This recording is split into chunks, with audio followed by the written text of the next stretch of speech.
Kejadian pasal 41. Mimpi Firaun.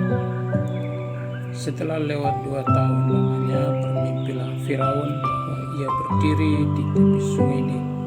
Tampaklah dari sungai Nil itu keluar 7 ekor lembu yang indah bangunnya dan gemuk badannya, lalu memakan rumput yang di tepi sungai itu.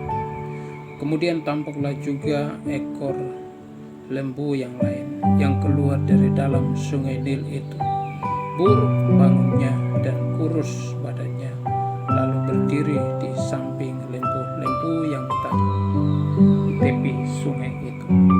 Lembu-lembu yang buruk bangunnya dan kurus badannya itu memakan ketujuh ekor lembu yang indah bangunnya dan gemuk itu. Lalu terjagalah Firaun. Setelah itu tertidur pulalah ia dan bermimpi kedua kalinya. Tampak timbul dari satu tangkai 7 bulir gandum yang bernas dan baik. Tetapi kemudian tampaklah juga tumbuh 7 bulir gandum yang kurus dan layu oleh angin timur. Bulir yang kurus itu menelan ke-7 bulir yang bernaas dan berisi tadi. Lalu terjagalah Firaun, agaknya ia bermimpi.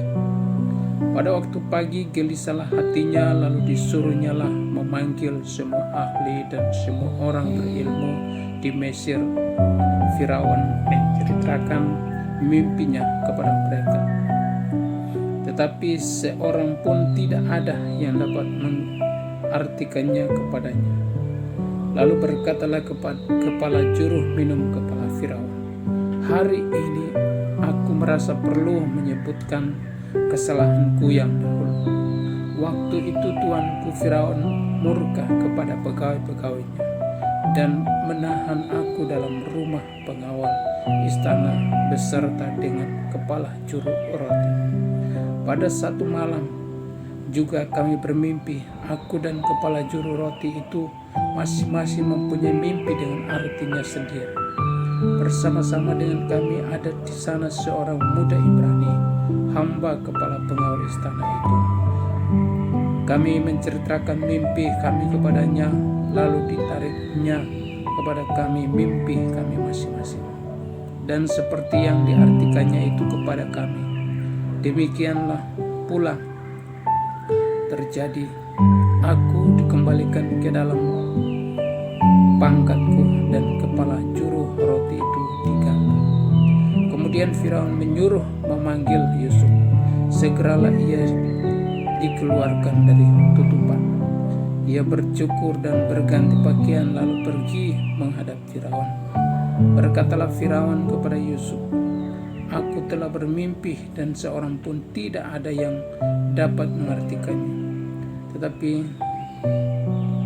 telah kudengar tentang engkau, hanya dengan mendengar mimpi saja engkau dapat mengartikannya." Yusuf menyahut Firaun, "Bukan sekali-kali aku, melainkan Allah juga yang akan memberitakan kesejahteraan kepada tuanku Firaun." Lalu berkatalah Firaun kepada Yusuf, "Dalam mimpiku itu, aku berdiri di tepi sungai Nil. Lalu tampaklah dari sungai Nil itu keluar 7 ekor lembu yang gemuk badannya dan indah bentuknya dan makan rumput yang di tepi sungai itu. Tetapi kemudian tampaklah juga keluar 7 ekor lembu yang lain, kulit, pemalut, tulang, sangat buruk bangunnya dan kurus padanya. Tidak pernah kulihat yang seburuk itu di seluruh tanah Mesir.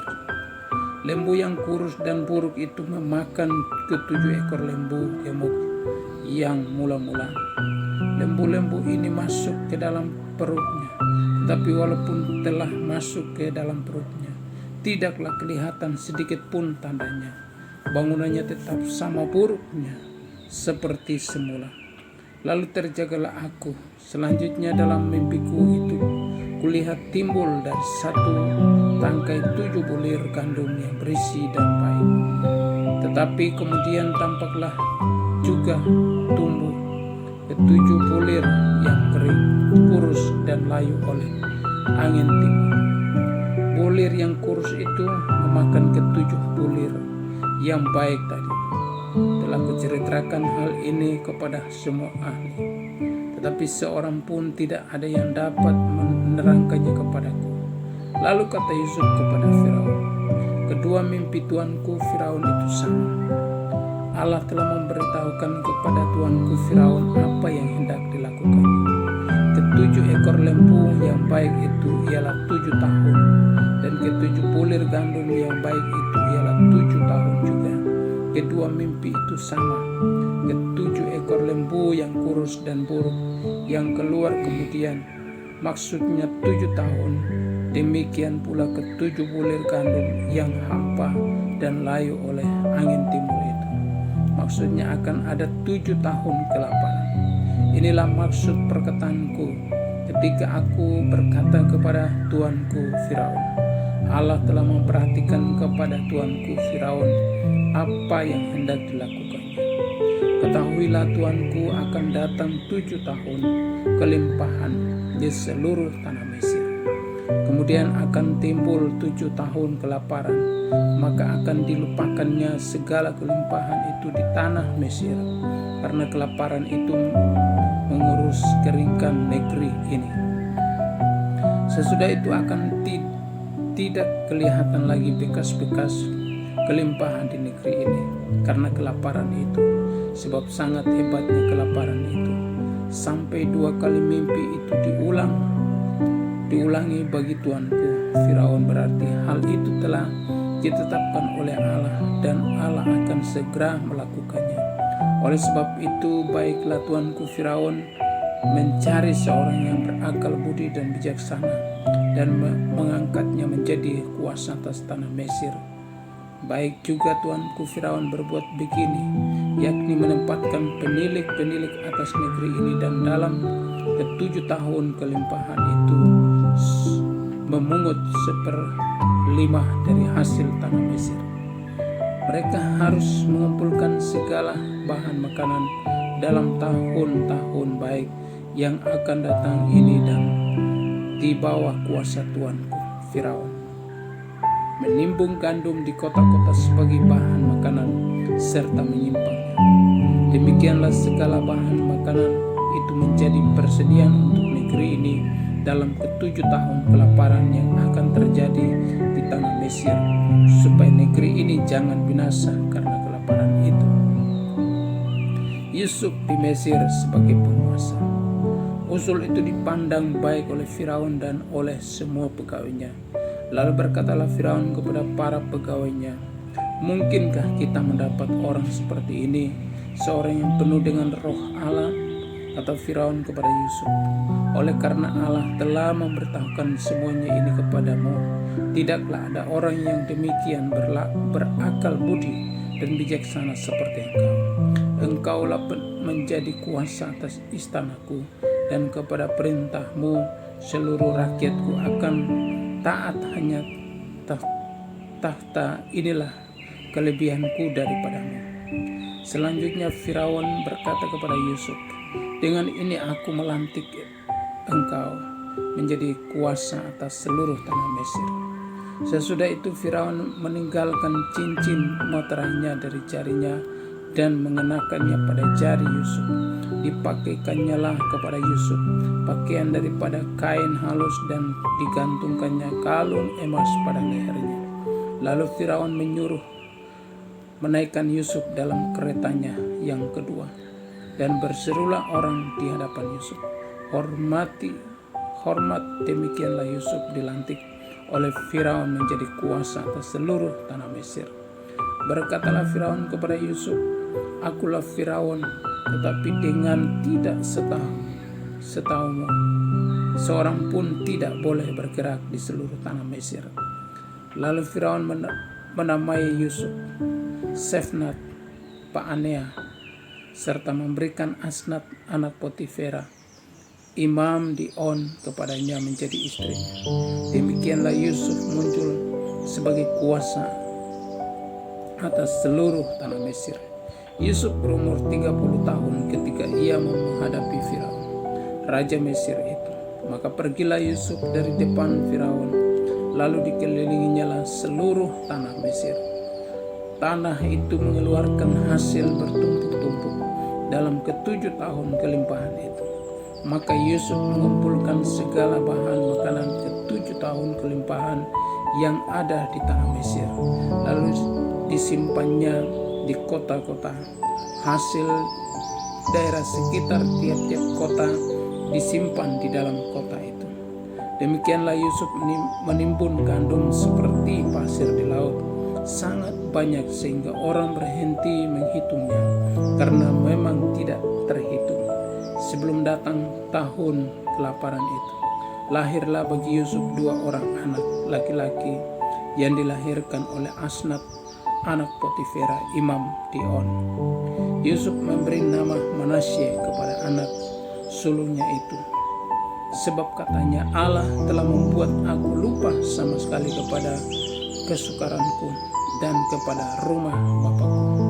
Dan kepada anaknya yang kedua diberinya nama Efraim, sebab katanya, Allah membuat aku mendapat anak dalam negeri kesengsaranku.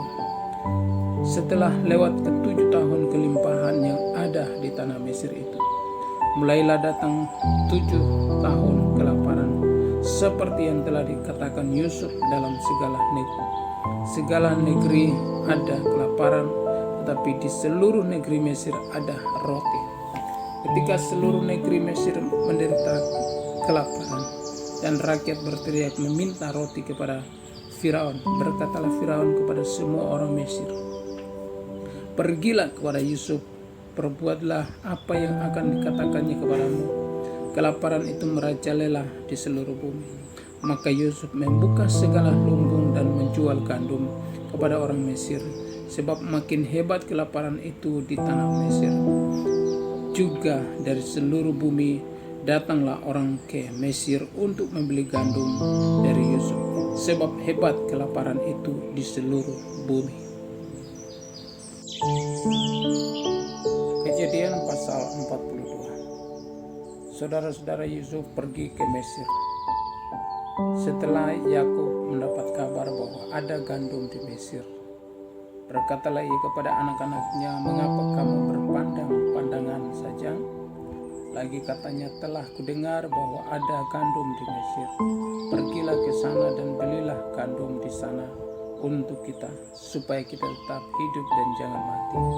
Lalu pergilah 10 orang saudara Yusuf untuk membeli gandum di Mesir.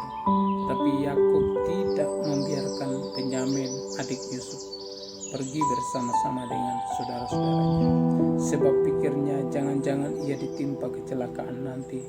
Jadi di antara orang yang datang membeli gandum terdapatlah juga anak-anak Israel, sebab ada kelaparan di tanah Kanaan. Sementara itu Yusuf telah menjadi mangku bumi di negeri itu. Dialah yang menjual gandum kepada seluruh rakyat negeri itu. Jadi ketika saudara-saudara Yusuf datang kepadanya lah, mereka menghadap dan sujud dengan mukanya sampai ke tanah. Ketika Yusuf melihat saudara-saudaranya, segeralah mereka dikenalnya, tetapi ia berlaku seolah-olah ia seorang asing kepada mereka. Ia menegur mereka dengan membentak, katanya, dari manakah kamu? Jawab mereka, dari tanah Kanaan untuk membeli bahan makanan. Memang Yusuf mengenal saudara-saudaranya itu, tetapi dia tidak dikenal mereka. Lalu teringatlah Yusuf akan mimpi-mimpinya tentang mereka. Berkatalah ia kepada mereka, kamu ini pengintai, kamu datang untuk melihat-lihat di mana negeri ini tidak dijaga. Tapi jawab mereka, tidak tuanku, hanyalah untuk membeli bahan makanan hamba-hambamu ini datang. Kami ini sekalian anak dari satu ayah. Kami ini orang jujur. Hamba-hambamu ini bukanlah pengintai. Tetapi ia berkata kepada mereka, tidak. Kamu datang untuk melihat-lihat di mana negeri ini tidak dijaga. Lalu jawab mereka, hamba-hambamu ini 12 orang, kami bersaudara, anak dari satu ayah di tanah Kanaan. Tetapi yang bungsu sekarang ada pada ayah kami, dan seorang saudara tidak ada lagi. Lalu kata Yusuf kepada mereka, sudahlah seperti telah kukatakan kepadamu tadi, kamu ini pengintai. Dalam hal ini juga kamu harus diuji. Demi hidup Firaun, kamu tidak akan pergi dari sini. Jika saudaramu yang bungsu itu tidak datang kemari, suruhlah seorang daripadamu untuk menjemput adikmu itu. Tetapi kamu ini harus tinggal terkurung di situ. Dengan demikian perkataanmu dapat diuji apakah benar, dan jika tidak, demi hidup Firaun, sungguh-sungguhlah kamu ini pengintai. Dan dimasukkannya lah mereka bersama-sama ke dalam tahanan 3 hari lamanya. Pada hari yang ketiga berkatalah Yusuf kepada mereka, buatlah begini, maka kamu akan tetap hidup. Aku takut akan Allah. Jika kamu orang jujur, biarkanlah dari kamu bersaudara tinggal seorang terkurung dalam rumah tahanan. Tetapi pergilah kamu, bawalah gandum untuk meredakan lapar seisi rumahmu. Tetapi saudaramu yang bungsu itu haruslah kamu bawa kepadaku, supaya perkataanmu itu ternyata benar, dan kamu jangan mati. Demikianlah diperbuat mereka. Mereka berkata seorang kepada yang lain, betul-betullah kita menanggung akibat dosa kita terhadap adik kita itu. Bukankah kita melihat bagaimana sesak hatinya ketika ia memohon belas kasihan kepada kita, tetapi kita tidak mendengarkan permohonannya. Itulah sebabnya kesesakan ini menimpa kita. Lalu Ruben menjawab mereka, bukankah dahulu kukatakan kepadamu, janganlah kamu berbuat dosa terhadap anak itu, tetapi kamu tidak mendengarkan perkataanku. Sekarang darahnya dituntut daripada kita.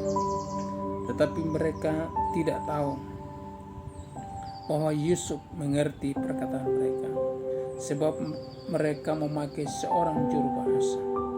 Maka Yusuf mengundurkan diri dari mereka, lalu menangis. Kemudian ia kembali kepada mereka dan berkata-kata dengan mereka. Ia mengambil Simeon dari antara mereka, lalu disuruh belenggu di depan mata mereka. Sesudah itu Yusuf memerintahkan bahwa tempat gandum mereka akan diisi dengan gandum, dan bahwa uang mereka masing-masing akan dikembalikan ke dalam karungnya, serta bekal mereka di jalan akan diberikan kepada mereka. Demikianlah dilakukannya orang kepada mereka itu. Sesudah itu mereka pun memuat gandum itu ke atas keledai mereka, lalu berangkat dari situ. Ketika seorang membuka karungnya untuk memberi makan keledainya di tempat bermalam, dilihatnya lah uangnya ada di dalam mulut karungnya. Katanya kepada saudara-saudaranya, uangku dikembalikan, lihat, ada dalam karungku. Lalu hati mereka menjadi tawar, dan mereka berpandang-pandangan dengan komentar, serta berkata, apakah juga yang diperbuat Allah terhadap kita? Ketika mereka sampai kepada Yakub, ayah mereka, di tanah Kanaan, mereka menceritakan segala sesuatu yang dialaminya. Katanya, orang itu, yakni yang menjadi tuan atas negeri itu, telah menegur kami dengan membentak dan memperlakukan kami sebagai pengintai negeri itu. Tetapi kata kami kepadanya, kami orang jujur, kami bukan pengintai. Kami 12 orang bersaudara, anak-anak ayah kami seorang sudah tidak ada lagi, dan yang bungsu ada sekarang pada ayah kami di tanah Kanaan. Lalu kata orang itu, yakni yang menjadi tuan atas negeri itu, kepada kami, dari hal ini aku akan tahu apakah kamu orang jujur. Dari kamu bersaudara haruslah kamu tinggalkan seorang padaku. Kemudian bawalah gandum untuk meredakan lapar seisi rumahmu, dan pergilah. Lalu bawalah kepadaku saudaramu yang bungsu itu, maka aku akan tahu bahwa kamu bukan pengintai, tetapi orang jujur. Dan aku akan mengembalikan saudaramu itu kepadamu, dan bolehlah kamu menjalani negeri ini dengan bebas. Ketika mereka mengosongkan karungnya, tampaklah ada pundi-pundi uang masing-masing dalam karungnya. Dan ketika mereka beserta ayah mereka melihat pundi-pundi uang itu, katakanlah mereka, dan Yakub ayah mereka berkata kepadanya, kamu membuat aku kehilangan anak-anakku Yusuf. Tidak ada lagi, dan Simeon tidak ada lagi. Sekarang Benyamin pun hendak kamu bawa juga. Aku inilah yang menanggung segala-galanya itu. Lalu berkatalah Ruben kepada ayahnya, kedua anakku laki-laki oleh engkau bunuh. Jika ia tidak membawa kepadamu, serahkanlah dia ke dalam tanganku, maka dia akan kau bawa kembali kepadamu. Tapi jawabnya, anakku itu tidak akan pergi ke sana bersama-sama dengan kamu, sebab kakaknya telah mati dan hanya dialah yang tinggal.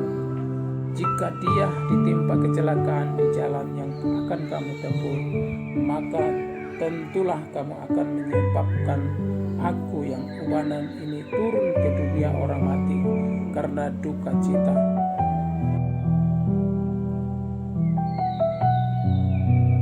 Kejadian pasal 43. Saudara-saudara, Yusuf pergi ke Mesir. Tetapi hebat sekali kelaparan di negeri itu, karena setelah gandum yang dibawa mereka dari Mesir habis dimakan. Berkatalah ayah mereka, pergilah pula kembali membeli sedikit bahan makanan untuk kita.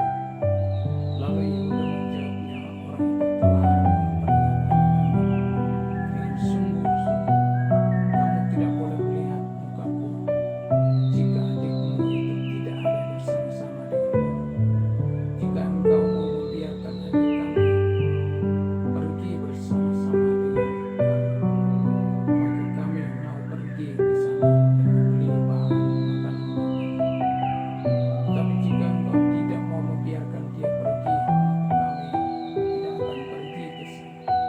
Sebab orang itu telah berkata kepadamu, kamu tidak boleh melihat mukaku jika adikmu itu tidak ada bersama-sama dengan kami. Lalu berkatalah Israel, mengapa kamu mendatangkan malapetaka kepadaku dengan memberitahukan kepada orang itu bahwa masih ada adikmu seorang? Jawab mereka, orang itu telah menanyai kami dengan seksama tentang kami sendiri dan tentang sanak saudara kita. Masih hidupkah ayahmu? Adakah adikmu lagi? Dan kami telah memberitahukan semuanya kepadanya seperti yang sebenarnya. Bagaimana kami dapat menduga bahwa ia akan berkata, bawalah kemari adikmu itu. Lalu berkatalah Yehuda kepada Israel ayahnya, biarkanlah anak itu pergi bersama-sama dengan aku, maka kami akan bersiap dan pergi supaya kita tetap hidup dan jangan mati, baik kami maupun engkau dan anak-anak kami. Akulah yang menanggung dia. Engkau boleh menuntut dia daripadaku. Jika aku tidak membawa dia kepadamu dan menempatkan dia di depanmu, maka akulah yang berdosa terhadap engkau untuk selama-lamanya. Jika kita tidak berlambat-lambat mengenal, tentulah kami sekarang sudah 2 kali pulang. Lalu Israel ayah mereka berkata kepadanya, jika demikian, perbuatlah begini, ambillah hasil yang terbaik dari negeri ini dalam tempat gandummu dan bawalah kepada orang itu sebagai persembahan, sedikit balsam dan sedikit madu, damar, lada, buah kemiri dan buah padang. Dan bawalah uang 2 kali lipat banyaknya, uang yang telah dikembalikan ke dalam mulut karung-karungmu. Itu haruslah kamu bawa kembali. Mungkin itu suatu kehilafan. Bawalah juga adikmu itu, bersiaplah dan kembalilah pulang kepada orang itu. Allah yang Maha Kuasa kiranya membuat orang itu menaruh belas kasihan kepadamu, supaya ia membiarkan saudaramu yang lain itu beserta Benyamin kembali mengenai aku ini. Jika terpaksa aku kehilangan anak-anakku, biarlah juga kehilangan. Lalu orang-orang itu mengambil persembahan itu dan mengambil uang 2 kali lipat banyaknya beserta Benyamin juga. Mereka bersiap dan pergi ke Mesir. Kemudian berdirilah mereka di depan Yusuf. Ketika Yusuf melihat Benyamin bersama-sama dengan mereka, berkatalah ia kepada kepala rumahnya, bawalah orang-orang ini ke dalam rumah, sembelilah seekor hewan dan siapkanlah itu, sebab orang-orang ini akan makan bersama-sama dengan aku pada tengah hari ini. Orang itu melakukan seperti yang dikatakan Yusuf, dan dibawanya orang-orang itu ke dalam rumah Yusuf. Lalu ketakutanlah orang-orang itu karena mereka dibawa ke dalam rumah Yusuf. Kata mereka, yang menjadi sebab kita dibawa ke sini ialah perkara uang yang dikembalikan ke dalam karung kita pada mulanya itu, supaya kita disergap dan ditangkap, dan supaya kita dijadikan budak dan keledai kita diambil.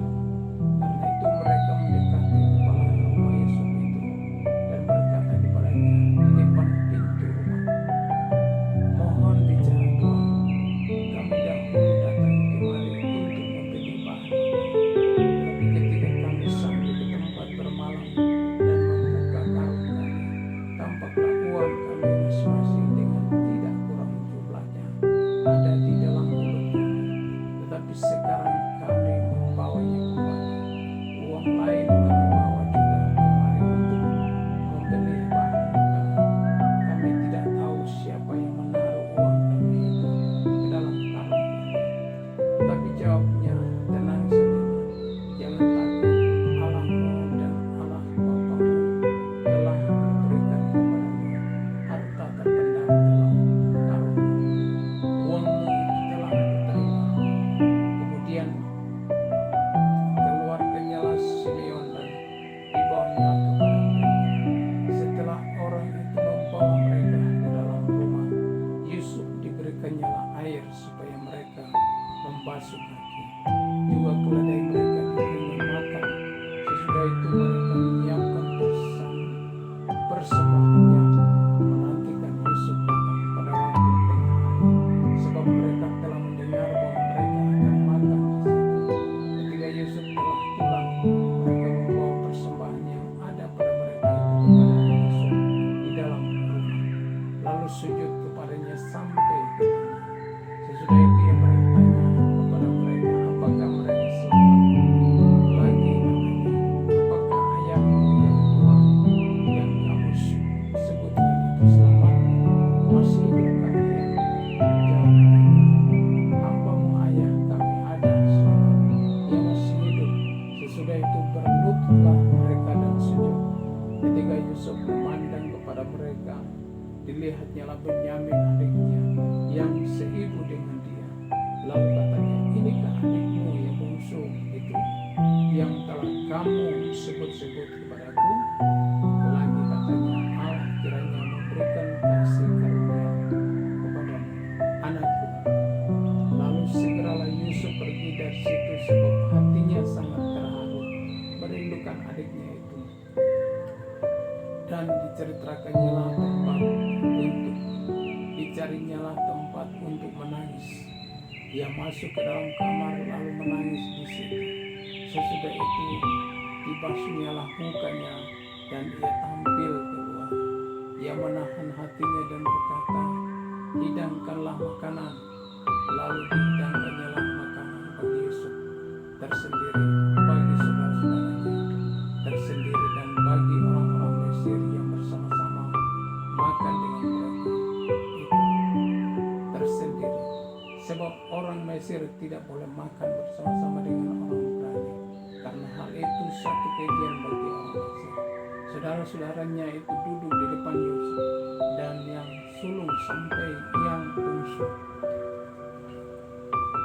sehingga mereka berpandang-pandang dengan heran.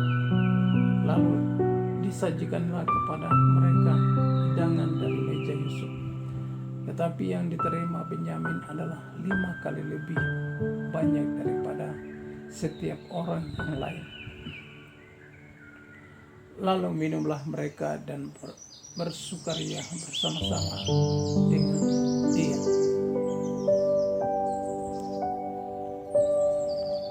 Kejadian pasal 44. Piala Yusuf hilang dan didapati. Sesudah itu diperintahkannya lah kepada kepala rumahnya, isilah karung orang-orang itu dengan gandum seberapa yang dapat di bawah mereka, dan letakkanlah uang masing-masing di dalam mulut karungnya. Dan piala perak itu taruhlah di dalam mulut karung anak yang bungsu, serta uang pembayar gandumnya juga. Maka diperbuatnyalah seperti yang dikatakan Yusuf. Ketika paginya hari terang, tanah orang melepas mereka beserta keledai mereka. Tetapi baru saja mereka keluar dari kota itu, belum lagi jauh jaraknya, berkatalah Yusuf kepada kepala rumahnya, bersiaplah, kejarlah orang-orang itu, dan apabila engkau sampai kepada mereka, katakanlah kepada mereka, mengapa kamu membalas yang baik dengan yang jahat? Bukankah ini piala yang dipakai tuanku untuk minum, dan yang biasa dipakainya untuk menelaah? Kamu berbuat jahat dengan melakukan yang demikian. Ketika sampai kepada mereka, diberitahukannya lah kepada mereka perkataan Yusuf itu. Jawab mereka kepadanya, mengapa tuanku mengatakan perkataan yang demikian? Jauhlah daripada hamba-hambamu ini untuk berbuat begitu. Bukankah uang yang kami dapati di dalam mulut karung kami telah kami bawa kembali kepadamu dari tanah Kanaan? Masakan kami mencuri emas atau perak dari rumah tuanmu? Pada siapa dari hamba-hambamu ini kedapatan piala itu, biarlah ia mati. Juga kami ini akan menjadi budak tuanku. Sesudah itu berkatalah ia, yang usulmu itu baik, tetapi pada siapa kedapatan piala itu, hanya dialah yang akan menjadi budakku, dan kamu yang lain itu akan bebas dari salah. Lalu segeralah mereka masing-masing menurunkan karungnya ke tanah, dan masing-masing membuka karungnya. Dan kepala rumah itu memeriksanya dengan teliti. Ia memulai dengan yang sulung sampai kepada yang bungsu. Maka kedapatanlah piala itu dalam karung Benyamin. Lalu mereka mengoyakkannya jubahnya, dan masing-masing memuati keledainya, dan mereka kembali ke kota. Ketika Yehuda dan saudara-saudaranya sampai ke dalam rumah Yusuf, Yusuf masih ada di situ. Sujudlah mereka sampai ke tanah di depannya. Berkatalah Yusuf kepada mereka, perbuatan apakah yang kamu lakukan ini? Tidakkah kamu tahu bahwa seorang yang seperti aku ini pasti dapat menelaah? Sesudah itu berkatalah Yehuda, apakah yang akan kami katakan kepada tuanku? Apakah yang akan kami jawab? Dan dengan apakah kami akan membenarkan diri kami? Allah telah memperlihatkan kesalahan hamba-hambamu ini. Maka kami ini budak tuanku, tuankulah kami, baik kami maupun orang-orang pada siapa kedapatan piala itu. Tetapi jawabnya, jauhlah daripadaku untuk berbuat demikian. Pada siapa kedapatan piala itu, dialah yang akan menjadi budakku. Tetapi kamu ini pergilah kembali dengan selamat kepada ayahmu. Yehuda membela Benyamin. Lalu tampillah Yehuda mendekatinya dan berkata, "Mohon bicaralah, tuanku. Izinkanlah kiranya hambamu ini mengucapkan sepatah kata kepada tuanku, dan janganlah kiranya bangkit amarahmu terhadap hambamu ini. Sebab tuanku adalah seperti Firaun sendiri. Tuanku telah bertanya kepada hamba-hambanya ini, masih adakah ayah atau saudara kami? Dan kami menjawab, tuanku, kami masih mempunyai ayah yang tua dan masih ada anaknya yang muda yang lahir pada masa tuanya. Kakaknya telah mati. Hanya dia sendirilah yang tinggal dari mereka yang seibu. Sebab itu ayahnya sangat mengasihi dia." Lalu tuanku berkata kepada hamba-hambamu ini, "Bawalah dia kemari kepadaku, supaya mataku memandang dia." Tetapi jawab kami kepada tuanku, "Anak itu tidak dapat meninggalkan ayahnya. Sebab jika ia meninggalkan ayahnya, tentulah ayah ini mati." Kemudian tuanku berkata kepada hamba-hambamu ini, "Jika adikmu yang bungsu itu tidak datang kemari bersama-sama dengan kamu, kamu tidak boleh melihat mukaku lagi." Setelah kami kembali kepada hambamu, ayahku, maka kami memberitahukan kepadanya perkataan tuanku itu. Kemudian ayah kami berkata, "Kembalilah kamu membeli sedikit bahan makanan bagi kita." Tetapi jawab kami, "Kami tidak dapat pergi ke sana. Jika adik kami yang bungsu bersama-sama dengan kami, barulah kami akan pergi ke sana. Sebab kami tidak boleh melihat muka orang itu apabila adik kami yang bungsu tidak bersama-sama dengan kami." Kemudian berkatalah hambamu, ayahku, kepada kami, "Kamu tahu bahwa istriku telah melahirkan 2 orang anak bagiku.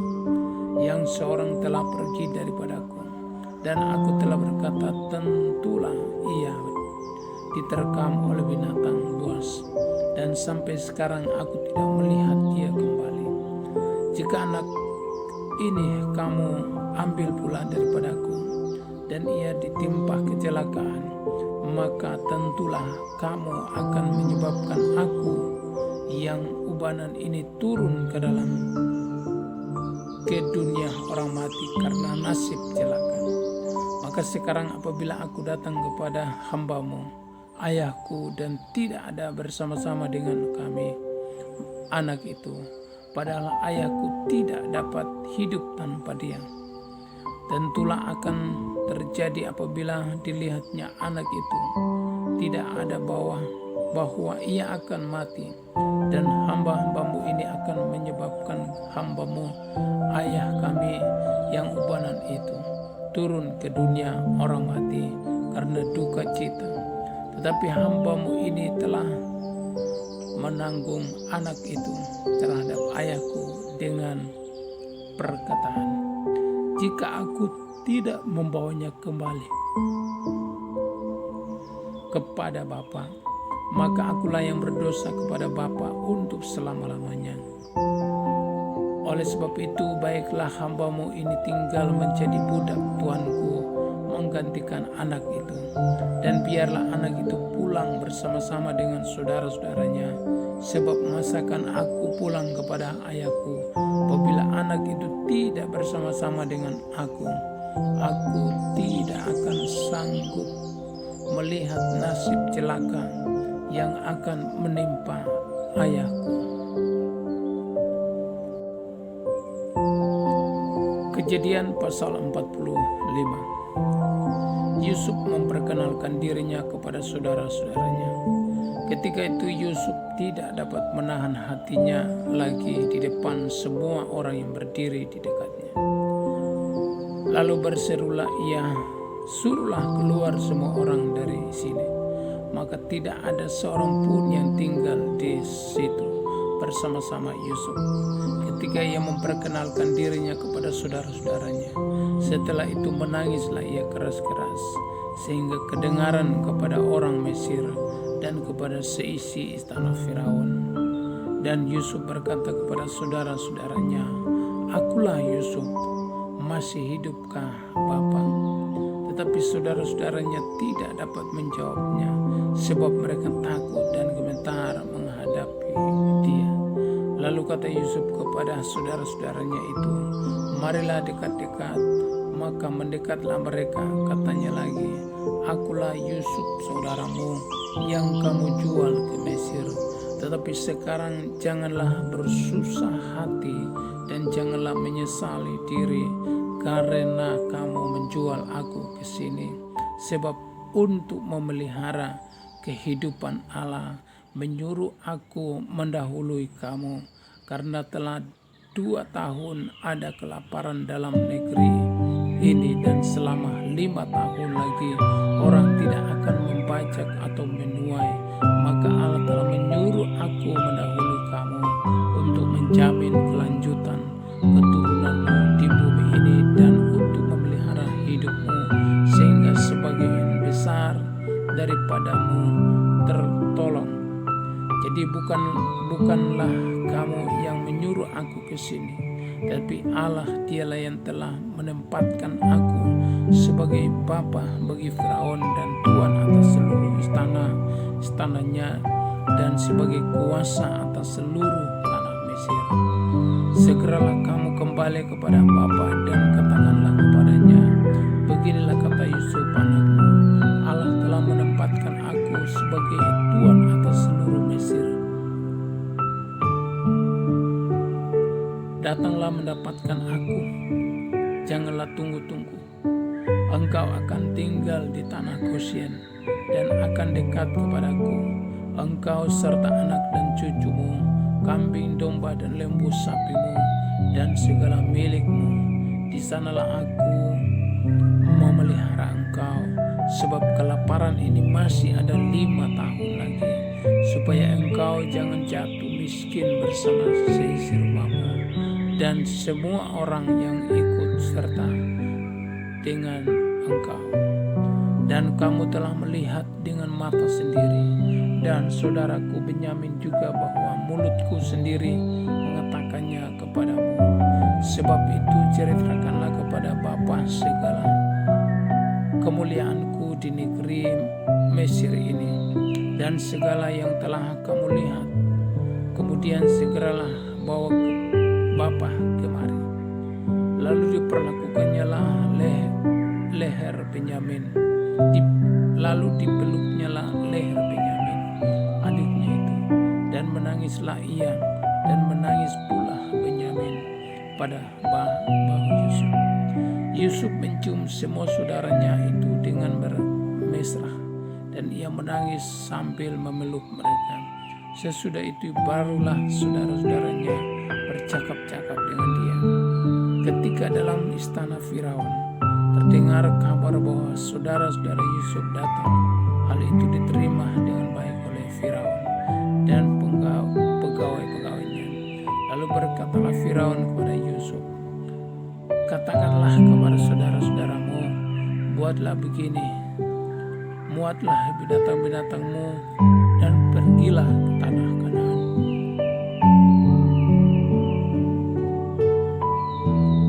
Jemputlah ayahmu dan seisi rumahmu, dan datanglah mendapatkan aku. Maka aku akan memberikan kepadamu apa yang paling baik di tanah Mesir, sehingga kamu akan mengecap kesuburan tanah ini. Selanjutnya engkau mendapat perintah mengatakan kepada mereka, buatlah begini, bawalah kereta dari tanah Mesir untuk anak-anakmu dan istri-istrimu. Jemputlah ayahmu dari sana dan datanglah kemari. Janganlah kamu merasa sayang meninggalkan barang-barangmu, sebab apa yang paling baik di seluruh tanah Mesir ini adalah milikmu." Demikianlah dilakukannya oleh anak-anak Israel itu.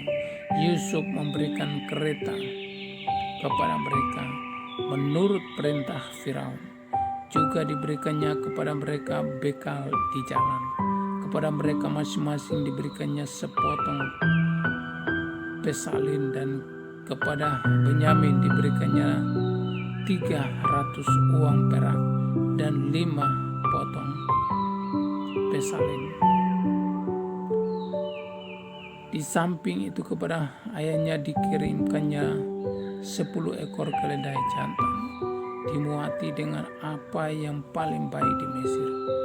Lagi pula 10 orang keledai betina dimuati dengan gandum dan roti dan makanan untuk ayahnya dalam perjalanan. Kemudian ia melepas saudara-saudaranya serta berkata kepada mereka, "Janganlah berbantah-bantah di jalan." Demikianlah mereka pergi dari tanah Mesir dan sampai di tanah Kanaan kepada Yakub ayah mereka. Mereka menceritakan kepadanya Yusuf masih hidup, bahkan dialah yang menjadi kuasa atas seluruh tanah Mesir. Tetapi hati Yakub tetap dingin, sebab ia tidak dapat mempercayai mereka. Tetapi ketika mereka menyampaikan kepadanya segala perkataan yang diucapkan Yusuf, dan ketika dilihatnya kereta yang dikirim oleh Yusuf untuk menjemputnya, maka bangkitlah kembali semangat Yakub ayah mereka. Kata Yakub, "Cukuplah itu, anakku Yusuf masih hidup. Aku mau pergi melihatnya sebelum aku